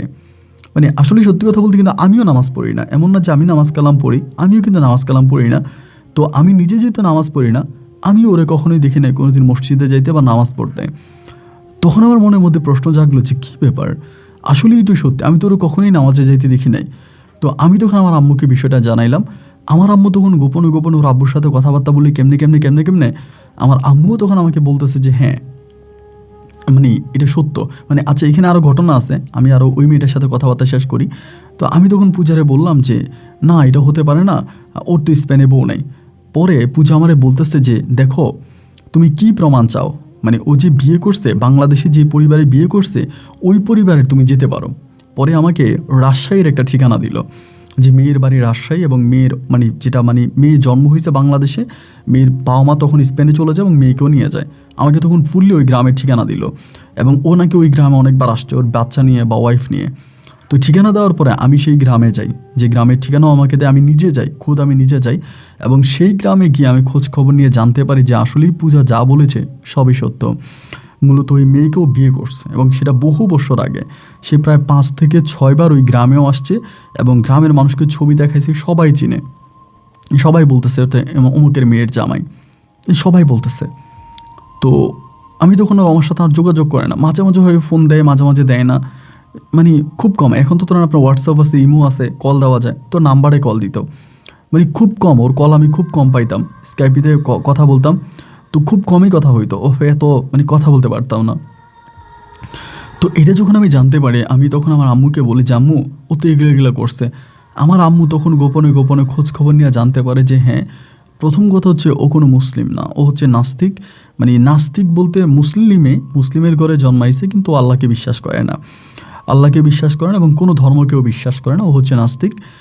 এটা হচ্ছে প্রথম কথা। এবং আমার আম্মু তখন শিওর হয় এবং আম্মু ওর বাবার মুখে জানতে পারে ও স্পেনে যাওয়ার পরে নাস্তিক হয়ে গেছে, ওইখানে কোথায় জেনে থাকতো এবং কাদের সাথে থেকে থেকে ও ধর্ম ত্যাগ করছে, ও নাস্তিক হয়ে গেছে, ডিগলা দিয়ে নাস্তিক হয়েছে। আর সেকেন্ড কথা হচ্ছে ও মানে এরকম যে ওখানেও বিয়ে করছে, ওর বউ বাচ্চা আছে। তো আমার আম্মা তখন ওর বাবার সাথে ঝগড়া লেগে গেল, মানে আমার হাজব্যান্ডের বাবার সাথে, যে তুমি এরকমভাবে আমার মেয়েটারে কেন জীবনটা নষ্ট করলা, আমার মেয়েটারে কেন ওখানে বিয়ে দেওয়া হইলা, তুমি আমার জীবনটাও নষ্ট করছো, আমার মেয়ের জীবনটাও নষ্ট করছো। মানে এইরকম করতে করতে একদিন করলো কি, ভদ্রলোক আমার আম্মারে মারলো, শুধু মারে নাই, প্রচুরভাবে মেরে হসপিটালে ভর্তি করাই দিচ্ছে। তখন আমি ঢাকাতে আমি খবর পাইলাম যে আমার আম্মাকে মারছে, মেরে আমার আম্মু চট্টগ্রাম মেডিকেলে এবং ইমার্জেন্সিতে আছে। তার মানে বুঝতে পারেন যে কতটা মারা মারছে, একটা চোখ আমার আম্মুর পুরো মানে উঠাই ফেলছে, এমন একটা অবস্থা। আমি তখন তাড়াতাড়ি ঢাকা থেকে চিটংয়ে গেলাম এবং যাওয়ার পরে আমার আম্মুর তো আর দুনিয়াতে আমি ছাড়া কেউই নেই, মানে আমার তো আম্মুতে আমি ছাড়া কেউই নেই। এই মুহূর্তে আমি তখন আম্মুর কাছে গেলাম, আম্মুর কাছে যাওয়ার পরে জানতে পারলাম আমার আম্মুর একটা চোখ মানে প্রায় নষ্ট হয়ে গেছে। তো আমি তখন আমার আম্মুকে নিয়ে ওনার নামে থানাতে মামলা করলাম, এই লোকের নামে। এতদিন পর্যন্ত ওনার ছেলে আমাকে ফোন দেয় না, আমার কোনো খবর নেয় না, আমি কোথায় আছি কেমন আছি এই নিয়ে তার কোনো মাথা ব্যথা নেই। যখনই আমি তার বাবার নামে মামলা দিলাম, সে আমাকে ফোন করে বলতেছে রাইসা তুমি কাজটা ভালো করছো, তার হাজব্যান্ড ওয়াইফ তাদের মাঝে ঝগড়া হতেই পারে, সো তাদের ঝগড়ার জন্য তুমি কেন আমার আব্বার নামে থানায় মামলা করবা, কী কারণে করবা। আমি তখন বললাম বাহ, আজকে তোমার আব্বা হয়ে গেল, তোমার আব্বার তো মামলা করতে তোমার কষ্ট লাগছে, আর তুমি যে আমার জীবনটা নষ্ট করলা, আর তোমার বাপে আমার মায়ের জীবনটা নষ্ট করলো। ও তখনও আমাকে বলে আল্লাহর কসম আমি স্পেনে বিয়ে করি নাই। যখন আল্লাহর কসম বলছে ভাই, তখন আমি সহ্য করতে পারিনি। মানে আমার যতটুকু মনে আছে, আমি একটা রাস্তার মধ্যে ছিলাম, একটা রাস্তার মধ্যে দাঁড়াই আমি ওরে এমনভাবে গালাগালি করতেছি, মানে অকথ্য ভাষায় গালাগালি করতেছি যে রাস্তার পাশে যে মানুষ আছে এরা সবাই মানে জড়ো হয়ে গেছে চট্টগ্রাম মেডিকেল কলেজের সামনে, মানে সবাই জড়ো হয়ে গেছে চারপাশে, আমার দাঁড়ায় দেখতেছে যে আমি এইভাবে গালাগালি করতেছি একটা মানুষরে। সবাই বলতেছে যে আপনি কাকে গালাগালি করতেছেন এরকমভাবে, মানে মানে এটা যে একটা রাস্তা আমি তখন ভুলেই গেছিলাম। মানে আমি ওখানে তো শাউট শুরু করছি। পরে আমি ওর বাবার নামে মামলা করি, মামলা করার পরে ওর বাবার তখন মানে পুলিশ ওর বাবাকে ধরে নিয়ে যায় এবং সেখানে ওনার একটা সাজা হয় এবং আমার আম্মুকে বিয়ে করার সময় যে কাবিনের টাকা, সেই কাবিনের টাকা উনি দিয়ে উনি আমার আম্মুকে ডিভোর্স করে দেয়। এবং ডিভোর্স দিয়ে দেওয়ার পরে আমি তখন আম্মুকে নিয়ে তখন চিটংয়ে একটা বাসায় উঠি। ঢাকা থেকে তখন ফার্নিচার যা ছিল আমাদের ওই বাসায়, ফার্নিচারগুলো সব নিয়ে যাই, আমার মেয়েটাকে নিয়ে আমি তখন ঢাকাতে একটা বাসা ভাড়া করি। আবারও আমি আমার মা একসাথে থাকতে শুরু করি। মানে মানে সব আবার শেষ হয়ে গেল। এতে যা হলো, আমার জীবনে একটা কলঙ্ক হয়ে গেল, আমি একটা বাচ্চার মা হয়ে গেলাম, আমার পড়াশোনা বন্ধ হয়ে গেল। আমার আম্মা তখন আমাকে বুঝায় মানুষ অনেক খারাপ, মানুষের মতো খারাপ কিছু নেই, মানুষ পৃথিবীর নিকৃষ্ট খারাপ জাতি, আমরা মানুষ হয়ে জন্মাইছি, এটা আমাদের অপরাধ। মানে আমার আম্মা সবসময় এগুলো বলতো। আমার আম্মা কিন্তু আবার এমনি নামাজ কালাম পড়তো, আমি কিন্তু নামাজ কালাম ওভাবে পড়তাম না, যেটা সত্যি কথা ভাই। তো পরে আমি দেখতাম যে আস্তে আস্তে করে পারিবারিক মানে অভাব দেখা দিচ্ছে। তখন আমার একটা চোখ পুরো নষ্ট, একটা চোখে আমার আম্মু দেখে না, আরেকটা চোখে আমার আম্মু আধো আধো দেখতে পায়। তো এরকম করতে করতে আমি তখন চাকরির জন্য বিভিন্ন জায়গায় মানে অ্যাপ্লাই করতেছি। তো আমি ঢাকাতে যে বাসায় ভাড়া থাকতাম আর কি, ওই বাসার যে বাড়িওয়ালার ছেলে ছিল, ওই বাসার বাড়িওয়ালার ছেলের সাথে মাঝে মাঝে কথা বলতাম। মানে ও আমাকে যে বাসায় ভাড়া রাখতো আর কি, ওনার নাম ছিল আসিফ ভাইয়া। তো আমি আসলে আসিফ ভাইকে মাঝে মাঝে বলতাম, উনি সিনিয়র একজন বড় ভাই, উনি বিয়ে করেনি। তো অনেকে বলতাম যে আমার হাজব্যান্ড আমাকে এইভাবে ঠকাইতেছে, চিটিং করতেছে, এটা সেটা। তো চিটিংয়ে আসার পরেও আমার আব্বার ওই মানে আমার মায়ের ওই মামলাটাতে উনি আমাকে অনেক সাহায্য করছে, আমাকে অনেক হেল্প করছে। ওনার মাধ্যমে আমি আমার মামলাটাতে রায় পাইছি আর কি। উনি অনেক সাহায্য করছে, যা আসলে বলার মতো না। এখন চিটংয়ে আসার পরে উনি একদিন আমাদের বাসায় বেড়াইতে আসছে, ঢাকা থেকে আমাদের বাসায় বেড়াইতে আসার পরে উনি সহ ওনার সাথে আরও ওনার 2টা ফ্রেন্ড আসছে। তো আসার পরে আমরা যেভাবে বাসা আসছে মেহমানদারি করতেছি, আমি রান্না বান্না করলাম, সব কিছু করলাম করে উনি যখন চলে গেল, যাওয়ার সময় আম্মু দেখি যে একটু খুশি, মানে উনি চলে গেছে পরে। আম্মু খুশি খুশি, মানে আম্মুর ভিতরে একটা খুশি খুশি ভাব। আমি বললাম যে আম্মু কী হয়েছে, মানে আমি তো তোমার কখনো এতটা খুশি দেখি নাই, বাট আজকে তুমি এতটা খুশি, তার কারণটা কি? আমার আম্মু বলে একটা সুখবর আছে। তাই আমি বললাম যে সুখবর? আমাদের জীবনে আবার সুখবর কি? আমরা মারা যাবো, এটাই আমাদের জীবনের সবচেয়ে বড় সুখবর। আমার আম্মা বলে যে না, তোর ওই ঢাকার বাড়িওয়ালা আসিফ, ও আমার কাছে একটা প্রস্তাব দিয়ে গেছে। আমি তখন বললাম প্রস্তাব? কিসের প্রস্তাব? আমার আম্মা বলতেছে প্রস্তাব দিছে, ও তোর বিয়ে করতে চায়। আমি বললাম যে মা, উনি তোমার সাথে মজা করছে, উনি খুব রোমান্টিক একটা মানুষ, উনি, আমার ভাই তখনও বিশ্বাস হচ্ছিল না যে এই লোক আমারে বিয়ে করবে, এটা কেমনি সম্ভব? ওনার নিজের ঢাকাতে বিশাল বাড়ি আছে এবং তার মানে আবার তার বাবা নাই, মা আছে, বোনেরা আছে। তো এত বড় লোকের একটা ছেলে, সে আমাকে কিভাবে বিয়ে করবে বা কেনই বা বিয়ে করবে? দুনিয়াতে তো আর মেয়ের রাত পড়ে নেয় বা অভাব পড়ে নেয়, আমাকেই কেন সে বিয়ে করবে? তা আমার আম্মা তখন এগুলো আমাকে বলছে, বলার পরে আমি আম্মাকে মানে হাসি ঠাট্টা করে উড়াই দিছি যে না মা, এইটা কখনোই সম্ভব না, তুমি এটা ভুল, মানে এটা ভুল, এটা হবে না। এরকম করে আম্মাকে আমি হাসি টাসি দিয়ে উড়াই দিলাম। পরে রাতের বেলায় রাত 10টা কি 10:30টার দিকে আমার তখন হঠাৎ করে মনে হলো যে উনি আমার আম্মার সাথে এই দুষ্টামিটা কেন করলো, আমাকে একটু ফোন করি। তো সেদিন রাত প্রায় 10:30টার দিকে আমাকে ফোন দেয়, দেওয়ার পর উনি ফোনটা পিক করে। আমি বললাম যে আসিফ ভাইয়া ভালো আছেন? বলে জি ভালো আছি, তুমি কেমন আছো? আমি বললাম ভালো আছি। আমি বললাম আসিফ ভাইয়া, একটা বিষয় বুঝলাম না, আপনি আমার আম্মার কাছে এরকম একটা কথা বললেন, মানে এইটা কেন, মানে এই মজাটা আমার আম্মুর সাথে কেন করলেন? পরে আমারে বলতেছে মজা করলাম মানে? আমি বললাম হ্যাঁ অবশ্যই মজা করলেন, আপনি আমার আম্মুর সাথে একটা মজা করলেন না, আমার আম্মুর সাথে এই মজাটা করাটা কি আপনার ঠিক হয়েছে? এইটা আপনি আমার আম্মুর সাথে কেন করলেন? পরে আমাকে বলতেছে কি বলতেছো তুমি এগুলো? আমি তোমার আম্মুর সাথে কোনো মজা করি নাই, আমি যা বলছি তোমার আম্মুকে সব সিরিয়াসলি বলছি। আমি বললাম সিরিয়াসলি? আমার আম্মুর কাছে আপনি সিরিয়াসলি কি বলছেন? পরে আমারে বলতেছে যে আমি তো তোমাকে বিয়ে করতে চাই। আমি তো তখন অবাক, কী বলেন আপনি আমাকে বিয়ে করতে চান? আপনি আবার আমার সাথে মজা করতেছেন? বলে না সিরিয়াসলি মজা না রাইসা, আমি যেটা বলেছি এটা আমি ভেবে চিনতে বলেছি এবং আমার আম্মুর সাথে ডিসকাস করে বলছি। আমি বলছি আপনার আম্মু কি আমাকে দেখে নাই? আপনার আম্মু তো আমাকে দেখছে, আমার বাচ্চাটারও দেখছে, এরপর আপনার আম্মু এটা কীভাবে মেনে নিল? বলে হ্যাঁ আমার আম্মু মেনে নিয়েছে, এখন আমার আম্মু বলতেছে যে এমন এমন ঘটনা, সে তোমাকে মেনে নিবে। পরে মানে আমার ভাই সেরা তো বিশ্বাস হচ্ছিল না যে এইটা কখনো সম্ভব, মানে এটা হতে পারে। তারপরও আচ্ছা ঠিক আছে, যেহেতু উনি বললো, আমি ওনার কথা শুনলাম, আমি কোনো রিয়াকশান নিলাম না। এবং এভাবেই কিছুদিন পরে, মানে প্রায় আপনার 20-25 দিন পরে আসিফ তখন করলো কি, তার মাকে নিয়ে আমাদের বাসায়, চিরং আমাদের বাসায়। তখন আমি একটা চাকরি করি, একটা বেসরকারি কোম্পানিতে আমি তখন একটা চাকরি করি, আমার মেয়েটা তখন আমার আম্মুর সাথে থাকে। মানে তখন আসিফ আমাদের বাসায় আসছে। আমাদের বাসায় আসার পরে উনি তখন আমার সাথে এত সুন্দর ব্যবহার করতেছে, মানে একটু অবাক করা বিষয় আর কি। খুব রোমান্টিক কথাবার্তা বলতেছে, কাছে আসতেছে। এবং আমার আম্মু তখন আমার বলতেছে যে রাইসা, ওরা কেন আসছে জানিস? ওরা মূলত তোর সাথে এঙ্গেজমেন্ট করতে আসছে। পরে আমি আমার আম্মারে বললাম যে আম্মা, ওরা এই কাজটা কেন করতেছে? আমার আম্মা বলে ছেলে তোর জন্য পাগল হয়ে গেছে, ছেলে তোরে বিয়ে করবে, এই জন্য এগুলো করতেছে। তো ওর মাও যেহেতু আসছে, ও যেহেতু করতেছে, তখন আমি চিন্তা করলাম যে হয়তো ওরা আমাকে পছন্দ করে এবং সেখান থেকে হয়তো এরকমটা হতে পারে। তো তখন আমি আর কোনো ঝামেলার দিকে গেলাম না, না গিয়ে আমি তখন এঙ্গেজমেন্টে বসে গেলাম। তো সেদিন আমার এঙ্গেজমেন্ট হলো এবং এঙ্গেজমেন্ট হওয়ার 5 দিন পরে তখন আমার বিয়ে হবে। তো 5 দিন পরে ওরা ওদের মতো করেই ছোটোখাটো করেই চিটংয়ে একটা মানে আপনার কমিউনিটি সেন্টার ভাড়া করে। ওই কমিউনিটি সেন্টারে আমার কিছু আত্মীয়স্বজন, মানে আমাদের তো আত্মীয়স্বজন কেউই নেই, আমার মা আর আমি আর আমার কিছু ফ্রেন্ড আছে আর কি, ওনাদেরকে নিয়েই তখন পারিবারিকভাবে অনুষ্ঠান হলে পরে উনি আমাকে এখান থেকে উঠে নিয়ে যায়। আমি কিন্তু এরই মাঝে আবার ওই যে মানে আমার ওই যে স্পেনের যে হাজব্যান্ড ছিল, আমি ওনাকে ডিভোর্স করে দিই, ওকে আমি ডিভোর্স করে দিই। পরে এখান থেকে তখন আমাকে ঢাকায় নিয়ে যাওয়া হলো। তো ঢাকায় নিয়ে গেছে পরে আমি তখন ঢাকাতে আমার মেয়েকে নিয়ে আসি, মাসখানিকের মতো ওখানে ছিলাম। পরে আম্মুর জন্য খুব খারাপ লাগতো, কষ্ট হইতো। আমি আমার মারিয়ে ফোন দিয়ে বলতাম যে তুমি চিটংয়ে পড়ে থাইকো না, তুমি ঢাকায় চলে আসো, এবং ঢাকায় আসলে আমরা একসাথে থাকতে পারি, তুমি চিটংয়ে কেন থাকবা? আমার আম্মা বলতেছে যে না, আমি ঢাকায় যাব না, আমি ঢাকায় গিয়ে কী করবো, আমি ঢাকায় যাব না, আমি চিটংয়েই থাকবো। আমি বললাম দেখো তোমার চিটংয়ে থাকার দরকার নেই, ওইখানে একা একা থাকো। যতভাবেই বললাম যে না, আমার আম্মা আসবে না, আমার আম্মা চিটংয়েই থাকবে, ঢাকায় আসবে না, মানে কোনোভাবেই না। পরে আমি আম্মুর জন্য ঢাকাতে একটা কাজের মেয়ে ঠিক করে দিই, মানে সরি চিটংয়ে একটা কাজের মেয়ে ঠিক করে দিই।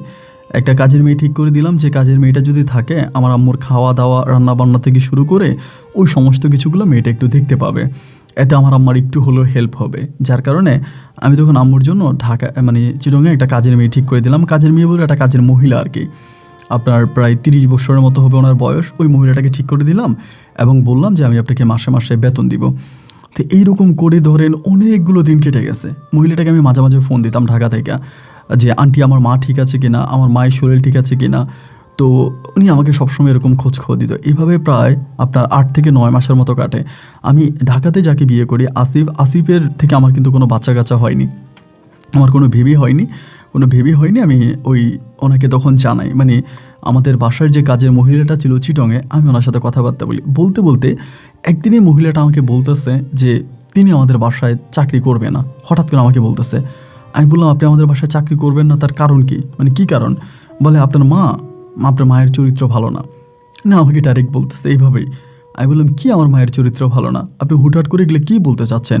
আমাদের বাসায় চাকরি করবেন না ভালো কথা, আপনি হয়তো অন্য কোথাও কাজ পাইছেন, এখন আপনি আমার মায়ের চরিত্র নিয়ে কথা বলতেছেন, আপনার তো সাহস কম না?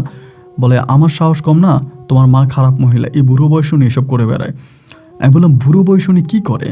বলে এক লোক আসে আপনাদের বাসায়, আপনার আম্মু ওই লোকের সাথে কথা বলে, ওই লোকের সাথে ঘরের দরজা বন্ধ করে অনেকক্ষণ ধরে বসে থাকে, এরপর ওই লোক চলে যায়। আমি অনেক দিন জিজ্ঞেস করছি এই লোককে, আমারে বলে না, আর আমারে বলছে আমি যেহেতু তোমারও না বলি।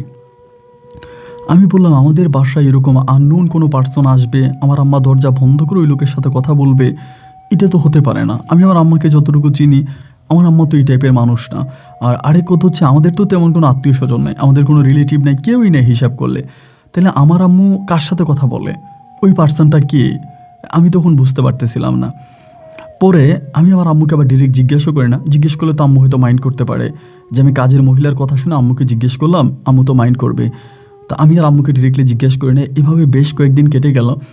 কেটে যাওয়ার পরে আমি তখন আমাদের পাশের বাসার একটা আন্টি আছে, আন্টিকে তখন আমি বললাম। আন্টি আমাকে সেম কথাই বলে যে হ্যাঁ, মাঝে মাঝে একটা লোক তোমাদের বাসায় আসে এবং তোমার আম্মুর সাথে ওই লোকটা কথা বলে। তো লোকটার বয়স এরকম আমাকে বললো। পরে আমি যখন দুটো জায়গায় শিওর হইলাম, ওই সময় আমি আবার ঢাকাতে একটু ঝামেলায় পড়ে গেছিলাম আমার হাজব্যান্ডের সঙ্গে। আমি আর ওই সময় তো ঢাকা থেকে আসতেও পারতেছি না চিটংয়ে। পরে আম্মুরে বললাম যে আম্মু রাগ করো না, মাইন্ড করো না, একটা কথা জিজ্ঞেস করি, এখন এরকম কথা মানুষের মুখে শুনতেছে, এটা কি সত্যি? আমার আম্মা তখন চুপ করে আছে। আমি বললাম আম্মা তুমি চুপ করে আসো কেন, আমার কাছে সত্যি কথা বলো। আমি ভাবছিলাম যে ওই লোকটা হয়তো আসতে পারে, কিন্তু তাকে তো আমার আম্মু ডিভোর্স করে দিছে, তালাকের টাকা নিয়ে নিছে, তাকে আম্মু ডিভোর্স দিয়ে দিছে, এই লোক তো আসার কথা না। আবার তারা যেরকমভাবে বলতেছে বা শরীরের মুখের যে বর্ণনা বলতেছে, ওই লোক না, কারণ তার মুখে দাড়ি আছে, বাট এখন যিনি আসতেছে ওনার মুখে দাড়ি নেই, কিন্তু বয়স্ক। তো আমি তখন বললাম যে আম্মু এমন ঘটনা, যে এই লোকটা কে? আমার আম্মু তখন আমারে বলে না। আমি বলছি আম্মু তোমার কাছে অনুরোধ করে বলতেছি, আমার কাছে বলো, এগুলো আমার কাছে বলো কে? আমার আম্মা তখন করে আমাকে বলে এটা রুহুল আমিন। আমি বললাম রুহুল আমিন? তখনও পর্যন্ত কিন্তু আমি চিনি না রুহুল আমিনকে। দেখেন আমি বললাম যে রুহুল আমিনকে? আমার আম্মা তখন কথা বলে না। আমি বললাম বলো রুহুল আমিনকে? আমার আম্মা বলে তুই চিনিস না রুহুল আমিনকে? আমি বললাম না চিনি না। বলে তোর বাবা? আমি বললাম আমার বাবা কোত্থেকে আসলো? রুহুল আমিন আমার বাবা হয়ে কোত্থেকে? এটা কোন বাবা? আমার মা তখন বলল এই ঘটনা, ওই যে আমার আব্বুর সাথে সম্পর্ক ব্রেকআপ হওয়ার পরে যে লোকে আমার আব্বুকে থাপ্পড় মারছিল অফিসে, ওই সেই রুহুল আমিন। তা আমি বললাম যে এত বছর পরে এই লোক কোত্থেকে আবার উধাও হইল? এত বছর পরে এই লোক কোত্থেকে আসছে? আমার মা তখন বলতেছে উনি জানি না কীভাবে আমার নাম্বার নিছে, আমার সাথে যোগাযোগ করছে এবং উনি দেশে এসে আমার সাথে যোগাযোগ করছে। তখন আমি বললাম যে মা, তুমি একটার পর একটা বিপদগ্রস্ত হইতেছ, তুমি বিপদে পড়তেছো, সাথে আমারও বিপদ ঘটাইতেছো। এখন আমি একটা সংসার জীবনে ভালো আছি, শান্তিতে আছি। মা, তোমার কাছে অনুরোধ করে বলি, তুমি এমন কোনো কাজ করো না যেটার কারণে আমার বর্তমান সংসারে কোনো আঘাত আসে। আমার মা বলে, না না, এরকম কিছুই না, উনি মাঝে মাঝে আসে, আমার সাথে কথা বলে, এমন করে আমাকে বলতেছে। তাই আমি বললাম যে এই লোকটার সাথে তুমি কথা বলো কেন? এই লোকের সাথে তোমার কথা বলার প্রয়োজন নাই, তুমি তার সাথে কথা কেন বলো? আমার আম্মা বলে, এই লোকটার আগের বউ চলে গেছে, সে খুব বিপদে আছে, এখন নাকি দেশে নতুন করে কোম্পানি চালু করছে কোথায় না কোথায়, এখন ব্যবসা বাণিজ্য করতেছে, সেখান থেকে আমার বাসায় আসে, তুই একদিন ঢাকায় আসলে চিটংয়ে আসলে তোর সাথে পরিচয় করাই দিব। আমি বললাম যে আমি তোমাকে কসম দিয়ে বলতেছি, আমার কসম লাগে তুমি এই লোকের সাথে কথা বলবা না। আমি নিশ্চিত বুঝতেছি যে তুমি আরেকটা বিপদে পড়বা, তোমার জন্য আরেকটা বিপদ ওয়েট করতেছে। তুমি ভুলেও এই লোকের সাথে কথা বলবা না, আমি যাতে কোনো দিন আর না শুনি যে তুমি এই লোকের সাথে কথা বলছো। আমার আম্মা তখন বলে, আমি কথা বলে সমস্যা কী ওই সমস্যা? উনি রেগে যায়। তুমি রেগে যেতেছো কেন? আমি তো রাগের কথা বলতেছি না, এই লোকটা তোমার এইভাবে ঠকাইলো, বেইমানি করলো তোমার সাথে, তুমি তার সাথে কেন কথা বলবা? আমার আম্মা তখন কেমন জেনে হয়ে গেছে, আমি বুঝি না। এইভাবে 8 দিন 10 দিন পরে একদিন হলো কি, আমি কাজের মেয়েরে বললাম যে আমার আম্মা এটা করুক, সমস্যা নেই, উনি আমার বাবা হয়, উনি আসুক, সমস্যা নেই। এখন এইভাবে হঠাৎ করে একদিন আমার আম্মুর নাম্বারটা বন্ধ। দুপুরে কল দিচ্ছিলাম, খাওয়ার সময় দেখি যে নাম্বার বন্ধ। তো আমি কাজের মহিলাটা তখন ফোন দিলাম, ফোন দিয়ে বললাম যে খালা, আমার মা কোথায়? তো এমনি রাগ করে বলতেছে, একটু রাগ নিয়ে বলতেছে, আপনার মা সকালে বেরিয়ে গেছে। তখন আমি বললাম যে সকালে বেরিয়ে গেছে? সকালে বেরিয়ে কোথায় গেছে? বলে বেরিয়ে চলে গেছে, কই গেছে জানি না। আমি বললাম, আরে আজব বিষয়, আমার আম্মা সকালে বেরিয়ে চলে গেছে, কই গেছে আপনি জানেন না? রাগ করতেছেন কেন? বলে আপনার আব্বার সাথে বেরিয়ে গেছে। পরে আমি বললাম যে আমার আব্বার সাথে বেরিয়ে গেছে কি এটা? আমার কোন আব্বার সাথে বেরিয়ে গেছে? বলে আপনার যে আব্বা আপনাদের ঘরে আসে ওই আব্বার সাথে বেরিয়ে গেছে। আমি তখন বললাম, তাহলে ওই লোকের কোনো নাম্বার কি আপনার কাছে আছে? বলেন আমার কাছে কোনো নাম্বার নাই। আমার মাথায় তখন আসমানটা ভেঙে পড়লো, কী ব্যাপার? আম্মা বেরিয়ে যাওয়ার পর তো আম্মুর ফোন বন্ধ হওয়ার কথা না। বিকেলবেলা দেখলাম যে আম্মুর নাম্বারটা বন্ধ, রাতের বেলা আম্মুর নাম্বারটা বন্ধ, রাত 10টার দিকে। তখন আমি আর নিতে পারতেছিলাম না। আমি আবার আসিফকে ওইসব বিষয় জানাই না, কারণ ওকে জানাইলে তো ও আবার আমার ছোটো করবে, আমার অপমান করবে এবং ও সুযোগ নেওয়ার চেষ্টা করবে। ওরেও বললাম না। না বলার পরে চিন্তা করতেছি এখন আমি কি করব, আমি কোথায় যাব? আমি তো নিজেও বুঝতে পারতেছিলাম না যে আমার সাথে এটা কী হচ্ছে এবং কেন হচ্ছে। তখন প্রচুর পরিমাণের ভেঙে পড়ছি যে আল্লাহ, এখন আমি কি করব? আল্লাহ, আমি কি করব? রাতটা কোনো মতো আল্লাহ তুমি পার করো, আমি সকালেই চিটংয়ে যাব। সকালে আমি তখন আসিফকে বললাম যে আমি আম্মুকে স্বপ্নে দেখতেছি, আম্মুর শরীর ভালো না, আমি আম্মুকে দেখতে যাব। ও আমার বলে চলো আমি সহ যাব। এখন আমার কথা হচ্ছে, ও যদি যায় তাহলে তার আমি এগুলো নিয়ে কাটাকাটি করতে পারবো না, আম্মুরে খুঁজতে পারবো না। আমি তখন বললাম যে না, তোমার যাওয়ার দরকার নাই, আমি একাই যাই, তোমার যেতে হবে না। এখন ওকে আমি কেন বললাম যে তোমার যেতে হবে না, ও মাইন্ড করে বসছে। শুধু মাইন্ডই করে না, ও রাগ করে গেছে যে আমি ওকে কেন মানা করলাম। তার ও মনে করছে যে আমি খারাপ কোনো কাজে যাচ্ছি, খারাপ কোনো কাজ করবো, এই জন্য আমি ওকে মানা করছি। তখন ওর সাথে একরকম রাগারাগি করি, ঝগড়া করি, আমি তখন চলে আসি। আমি তখন চিটংয়ে আসি, আসার পরে আম্মুরে খোঁজাখুঁজি করতেছেন, আম্মুর কোনো সন্ধান আমি পাই না। পরে আমি থানার মধ্যে একটা চিঠি করলাম, আমার আম্মুকে নিখোঁজ ডায়েরি করলাম আর কি। নিখোঁজ ডায়েরি করার পরও আমার আম্মুকে আর আমি আর পাই না। প্রায় আপনার 1 সপ্তাহ মতো কেটে গেল, আমার আম্মুর কোনো সন্ধান আমি পুরো চিটংয়েও পাই না। এবং আমার আম্মু যে লোকটাকে বিয়ে করছে তার তো কোনো ঠিকানাই আমি জানি না, কোনো অ্যাড্রেস নাই, কোনো ঠিকানা নাই, কোনো কিছুই নেই। এবং ওই লোককে আমি কোথায় খুঁজবো? এদিক দিয়ে আমার স্বামী ধরেন আসিফ আমাকে ঢাকা থেকে ফোন দিয়ে বারবার চিল্লাইতেছে, এই তুমি চলে গেছো, আসতেছো না কেন? আমি আবার মেয়েটারে নিয়ে আসি না, আমার মেয়েটারে আমি আবার ঢাকায় রেখে আসছি। ওই তোমার মেয়ে নিয়ে গেলা না কেন? তুমি এইভাবে কেন চলে গেছো? আসিফ মনে করতেছে আমি বাচ্চা নিচ্ছি না, আমি ওষুধ খেয়ে বাচ্চা নষ্ট করতেছি, কিন্তু আসলে ওরকম কিছুই না, আমাদের বেবি হচ্ছে না, এটাই। এখন দেখা গেলো যে চিটংয়ে আমি তো আমার মায়েরে খুঁজতেছি, প্রায় 15-20 দিনের মতো কেটে গেল, আমার মায়ের কোনো সন্ধান আমি পাই না। 15-20 দিন পরে আমি খুব পাগলের মতো হয়ে গেছি, এমন করে মারে খুঁজতেছি। তো আসিফ তখন একদিন আপনার ঢাকা থেকে চিটংয়ে চলে আসছে। চিটংয়ে আসার পরে ও তখন আমারে বলতেছে যে ও তখন জেনে গেছে বিষয়টা, এই ঘটনা, আম্মারে খুঁজে পাচ্ছি না, আম্মুরে খুঁজতেছি। তো ও এখানে আমাকে হেল্প করার কথা, আমাকে সাহায্য করার কথা, ও আমাকে সাহায্য না করে আবার আমার মেয়েটারে নিয়ে আসছে। আমার মেয়ে তো আমার জন্য কান্নাকাটি করে মেরে নিয়ে আসছে। তো আমাকে যে হেল্প করার কথা, হেল্প না করে আমাকে বলতেছে যে তুই কি আমার সাথে ঢাকায় যাবি, এইসব বাদ দিবি? তোর মাও খুব খারাপ বাসায় আর কি, আমার মারও বললো আমারও বললো, এরকমভাবে। তখন আমি নিতে পারি না। ধরেন একে তো মাকে খুঁজে পাচ্ছি না, মা কোথায় চলে গেল, মার জন্য পাগল হয়ে গেছি। তার উপরে ও আমার হাজব্যান্ডও আমাকে হেল্প করবে, হেল্প না করে ও আমাকে আর আমার মাকে ডিরেক্টলি ব্যবসা বলতেছে যে তোরা খারাপ। তো সেদিন আমি একটু রাগের মাথায় ওরা থাপ্পড় দিয়ে বসছি যে বেয়াদব তুই আমারে বললি বল, কিন্তু আমার মায়েরে বললি কেন। এই মুখের উপরেও তখন আমাকে তালাক দিয়ে দিচ্ছে, মানে ওই জায়গায় যে তো ভুল করছি বুঝতে পারি নাই, তোর তো রূপ দেখে আমরা পাগল করছিস, তোরে তালাক, 3 তালাক দিয়ে দিছে। এবং শুধু তালাকই দিয়ে নেয়, ও আমাকে তালাক দিয়ে চিটংয়ে মানে ঢাকায় গিয়েও আমাকে তালাক পেপারও পাঠিয়ে দিছে, এবং লয়ারের মাধ্যমে ও আমি যে কাবিনের টাকা পাইতাম ওইটাও পাঠিয়ে দিছে, মানে আমার সাথে পুরো সম্পর্ক ছিন্ন করে ফেলছে।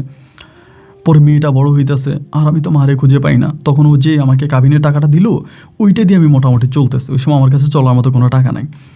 এরকম করতে করতে করতে করতে অনেক খোঁজাখুঁজি করতেছি বা কোথায় পাই আমি, ওনারা মানে আমার মায়েকে আর কোথাও খুঁজেই পাই না, মানে উনি নাই নাই নাই নাই মানে টোটালি নাই।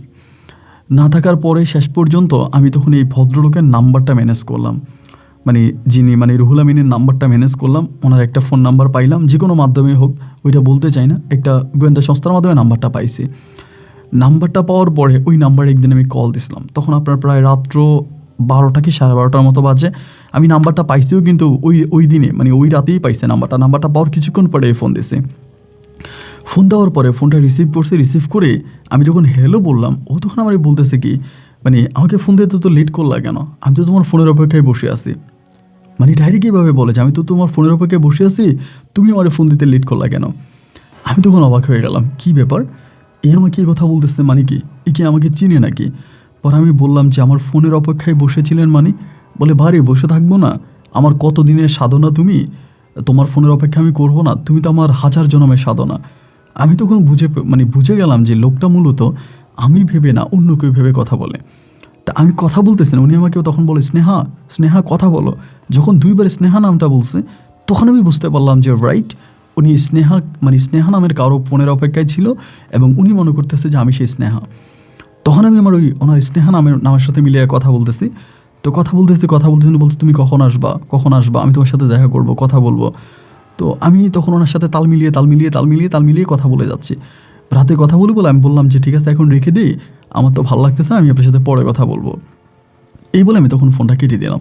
ফোনটা কেটে দেওয়ার পরে কী হলো, উনি আমাকে সারা রাতে ফোন দিয়ে যাচ্ছে, বারবার ফোন দিতেছে। সকালে আমি ফোন পিক করছি, মানে রাত্রে পুরো রাতে আমাকে ফোন দিয়ে গেছে, দিয়ে বলতেছে স্নেহা তুমি কি আমার উপর রাগ করছো, আমার উপর রাগ করো না, আমি তোমার সাথে একটু দেখা করতে চাই, তুমি যেহেতু নিজ থেকে আমাকে ফোন করছো তাহলে তো তুমি আমাকে চাও। তখন আমার কাছে মনে হলো যে স্নেহা নামটা ইউজ করে আমি এই লোকের কাছে যাব এবং আমার মাকে আমি খুঁজে বের করব। আমি তখন গোয়েন্দার আশ্রয় নিয়েছিলাম, আমি প্রশাসনকে জানাইছিলাম যে এমন এমন ঘটনা, আমি লোকটাকে পাইছি এবং সেই লোকটার মাধ্যমে আমি আমার মাকে ধরতে চাই, মানে আমার মাকে খুঁজে বের করতে চাই।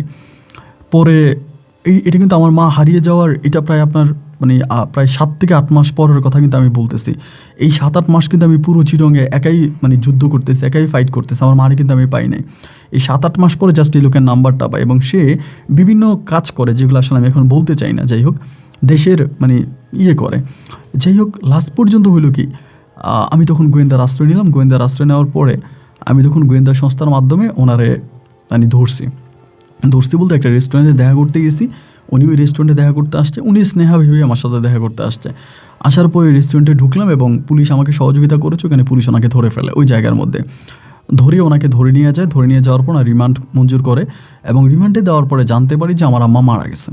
উনি বলতেছে যে আমার আম্মা হার্ট অ্যাটাক করে মারা গেছে। আমি তখন একটা হত্যা মামলা করলাম যে আমার আম্মাকে হার্ট অ্যাটাক করে মরে না, উনি আমার আম্মাকে মেরে ফেলছে, আমার আম্মা হার্ট অ্যাটাক করে মরে নাই। পরে আমার আম্মাকে যেখানে দাফন করা হয় সেই দাফনের করে যে ওই জায়গায় মারা গেছে এবং মারা যাওয়ার সময় যারা সাক্ষী ছিল আম্মু হসপিটালে মারা গেছে, হার্ট অ্যাটাক করছিল। হার্ট অ্যাটাক করার পর উনি আমার আম্মুকে মেডিকেলে নিয়ে যায় এবং মেডিকেলে নিলে পরে সেখানে আমার আম্মু মৃত্যুবরণ করে, ওই মেডিকেলে আমার আম্মু মৃত্যুবরণ করে এবং মেডিকেল রিপোর্ট ছিল। তারপর আমি লাশ উঠাইছি যে না আমার আম্মু এইভাবে মরতে পারে না, আমি লাশ উঠাইছি। লাশ উঠিয়ে ময়নাতদন্ত করলাম বা সব কিছু করলাম, এতো আমার আম্মু হার্ট অ্যাটাক করে মারা গেছে, যেটা নর্মাল মৃত্যু হয়, হৃদরোগে মারা গেছে। এবং যে মেডিকেলে মারা গেছে সেই মেডিকেলের রিপোর্টও দেখলাম, আমার আম্মুর শরীরে কোনো আঘাতের চিহ্ন ছিল না পোস্টমর্টমের সময়, যা জানা গেল আর কি। তো যাই হোক আম্মু তখন চলে যাওয়ার পরে এই লোকটা তখন জানতে পারছে, উনি আমাকে এক নজর দেখছিল, রেস্টুরেন্টে আমাকে এক নজর দেখছে, আর রেস্টুরেন্টে শুধু আমাকে এক নজর দেখছে অতটুকু, এবং আমাকে দেখার পরে ওনাকে ছদ্মবেশে পুলিশ এসে ওনাকে অ্যাটাক করে ফেলে। পরে চিন্তা করলাম যেহেতু উনি আমার আম্মুর সাথে আমার আম্মুকে মারে নাই বা সে সম্পর্কে আমার সৎ বাবা হয়, আমি তখন তাকে ছেড়ে দিলাম যে ঠিক আছে আমি আর ওনাকে ছেড়ে দিলাম। ছেড়ে দেওয়ার পরে উনি ওনার মতো করে চলে গেল। তখন আমি চিটংয়েই থাকতেছি, চাকরি করতেছি, চলতেছি বা খুব কষ্ট করে চলতেছি। তো এমন করে প্রায় আপনার প্রায় এখানে 8 থেকে 9 মাস আবার কেটে গেছে। প্রায় বৎসর খানিক পরে উনি আবার আপনার কানাডায় থাকে, কানাডায় চলে গেছে।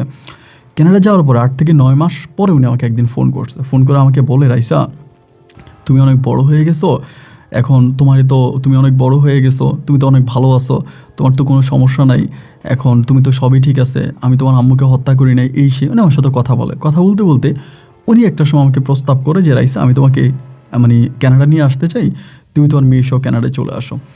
পরে আমি মনে করলাম যে উনি সম্মত আমাকে মেরে ফেলতে চায়, মানে আমাকে হয়তো মেরে ফেলবে এবং মেরে ফেলার জন্য উনি একটা মানে ফাঁদ পাততেছে আমাকে। পরে আমি বললাম যে না, আমি তো যাব না, আমি গেলে তো আপনি আমাকে মেরে ফেলবেন। বলে না, আমি মেরে ফেলবো না তোমাকে, আমি তোমাকে এখানে নিয়ে আসবো।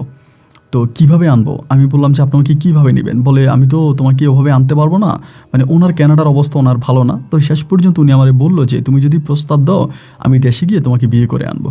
আমি বললাম যে আস্তাগফিরুল্লাহ, আপনি তো আমার হিসেবে আমার বাবা হন, তা আপনি আমাকে বিয়ে করে কীভাবে নিয়ে যাবেন? তা আমারে বলে যে না, তুমি যদি বলো আমি ওইখানে গিয়ে তোমাকে বিয়ে করে তারপরে নিয়ে আসবো, এটা তো ধরো আর কেউ মানে আর কোনো ঝামেলা হবে না, তোমাকে আমি সহজে আনতে পারবো যদি বিয়েটা হয়ে যায়, যেহেতু আমার ক্যানাডিয়ান পাসপোর্ট আছে। পরে আমি বললাম যে আমার তখন মনে হলো যে আমি তো ওনাকে মানে হালালভাবে বিয়ে করতেছি না, জাস্ট একটা ডকুমেন্ট বাইর করে আমাকে দেশে এসে যদি বিয়ে করে তাহলে উনি মনে খারাপই থাকলে তো দেশ পর্যন্ত আসবে না। তো ঠিক আছে, আমি তখন ভাবলাম যে আমি তো এখানে চলতে পারতেছি না, নিজেও খারাপ হয়ে যাইতেছি আর মেয়েটাও বড় হইতেছে। পরে একটা পর্যায়ে ওনার প্রস্তাবে রাজি হলাম এবং রাজি হওয়ার পরে উনি তখন আমাকে একরকম আমি ইচ্ছে করেই তখন আমি এই ভদ্রলোককে বিয়ে করি বলতে একটা ডকুমেন্ট তৈরি করি আর কি। সেই ডকুমেন্টের আশায় তখন ওই ডকুমেন্টটা করলে পরে উনি আমাকে মানে মোটামুটি এর মাঝে 2-3 মাস সময় লাগে অ্যাম্বাসি ফেস করে এবং উনি আমাকে নিচে নিয়ে যায়, আপনার কানাডাতে নিয়ে যায়। তো কানাডাতে যাওয়ার পর আমি ওনার সঙ্গে কানাডাতেই আছি। তো এখানে এসে আমি একটা জব নেই। তো প্রথম দিকে আসলে ওরকম কোনো সমস্যা ছিল না। আমি কানাডাতে আসছি আজকে প্রায় বহু বছর হয়ে গেছে, প্রায় আজকে 8 বছরের মতো, 8 থেকে 9 বছর হবে। আমার মেয়েটাও বড় হয়েছে। আমি আর বিয়ে শাদী করে নাই, কানাডা আসার পরে বিয়ে শাদী করে নিয়ে নিজের মতো করেই পড়ে আসি। তো এখন যেটা হইলো মানে এই সময়ের ভিতরে যে জিনিসটা হলো যে আমার কাছে কেন জানি মনে হয় যে আমি এটা অন্যায় করছি। এই যে আমি ওনাকে স্বামী বানিয়ে বা ওনাকে বিয়ে করে আমি যে আসছি, উনি তো আমার আম্মারও হাজব্যান্ড ছিল এবং আমি তো আমার মায়ের পেট থেকে দুনিয়াতে আসছি। আমার মা মারা গেছে, মানে কয়েকদিন ধরে আমি আমার মাকে স্বপ্নে দেখতেছি, মানে কঠিনভাবে আম্মাকে স্বপ্নে দেখতেছি এবং আম্মু আমার কাছে এসে কান্নাকাটি করে, তুই তো অবাক কর, তুই অন্যায় করতেছিস, তুই তো অবাক কর। তো এখন আমি কিন্তু সেই ভদ্রলোককে শুধুমাত্র ডকুমেন্টের জন্য বিয়ে করছি, আর কিছুই না। শেষ পর্যন্ত আমি এই মানে পড়ে সৌদি আরবে পর্যন্ত যাই, হজ করে আসি, বিভিন্ন হুজুরদের সাথে কথা বলে, এরপরও আমি প্রতি রাতে এখন পর্যন্ত আমার আম্মাকে স্বপ্নে দেখি। এমন কোনো রাত নাই যে আমি আমার মাকে স্বপ্নে দেখি না এবং মা কঠিনভাবে আমার কাছে আসে, কান্নাকাটি করে, প্রতিদিনই আমি এটা স্বপ্নে দেখি। আমি আগে নামাজ পড়তাম না, এখন 5 ওয়াক্ত নামাজ কালাম পড়ি, আমার মেয়েটাকেও নামাজি বানাইছি, মুসলিম ধর্ম অনুযায়ী চলি। বাট এরপরও কেন আমার সাথে এটা হইতেছে আমি আসলে বলতে চাই না। আর হ্যাঁ, আমি কিছু অন্যায় করেছি কানাডায় আসার পরে, এগুলো আমি পরে ছেড়ে দিয়েছি, এগুলো ছেড়েও ভালো হয়ে গেছি। কিন্তু তারপরেও আমি আমার আম্মুকে স্বপ্নে দেখতেছি, প্রতিনিয়তই স্বপ্নে দেখতেছি এই জিনিসগুলো। তো এখন আমার মানে যেটা মনে হয় আর কি, যে আমি আপনাকে এই জন্য জানাইলাম যে আপনার মাধ্যমে যদি কোনো হুজুর বা কোনো কিছু সন্তান আপনি পেয়ে থাকেন, টাকার কোনো সমস্যা নেই, যা লাগে আমি দিব। আমার মা কেন আমার কাছে আসে, কী কারণে আসে, মা কী চায়, এটা কোনোভাবে যদি আমি বুঝতে পারতাম তাহলে হয়তো আমি একটা ভালো জীবনে যেতে পারতাম। আমি একটা রাতও ঘুমোতে পারি না, প্রতিটা রাত আমি শুধু এই জিনিসগুলো স্বপ্নে দেখে আমি আটকে উঠি এবং যা স্বপ্নে দেখি তার পুরো বর্ণনা আমি আপনাকে দিতে পারবো না, যেহেতু আমার মা মারা গেছে। আমি এই বর্ণনাগুলো দিতে চাই না। যদি পারেন আমাকে একটু সাহায্য করবেন। আমি আপনার বোনের মতো কানাডায় থাকি, রাইসা আক্তার। ভালো থাকবেন। আসসালামু আলাইকুম। বন্ধুরা, সবাইকে অনেক বেশি ধন্যবাদ। এই পর্যন্ত চট্টগ্রামের মেয়ে রাইসা, জীবন নয় যেন ওনার জীবনটা একটা সিনেমার গল্পের মতো। জীবনের পারতে পারতে দুঃখ, পারতে পারতে দুঃখ, বিঘায় বিঘায় কষ্ট পেয়ে মানুষটা শেষ পর্যন্ত একটা উন্নত দেশে যেতে পেরেছে এবং সেখানে তার বাস্যমতে সে ভালো আছে। এবং তার বাবা রুহুল আমিন, সৎ বাবা হোক আর যাই হোক, তাকে বিয়ে করেই ভুয়া ডকুমেন্ট বানিয়ে সে যেভাবে হোক গিয়েছে। তো উনি শেষের দিকে কিছু বিষয় আমার কাছে লুকিয়েছে, মানে এটা আমার কাছে বলতে চায় নাই এবং কেন লুকিয়েছে সেটা আমি জানি না। এবং কেনই বা মৃত্যুর এত বছর পরেও তার মা তার কাছে আসে, স্বপ্নে এসে তাকে এই ভয়গুলো দেখাচ্ছে। অবশ্যই সেটার কোনো না কোনো কারণ আছে, যে কারণটা হয়তো উনি লুকাচ্ছে, এই কারণেই হয়তো ওনার মা ওনার কাছে আসতেছে। তো উনি সৌদি আরবে গিয়েছে, হজ করেছে, তারপরেও তিনি এটা নিতান্তই স্বপ্নে দেখেছে।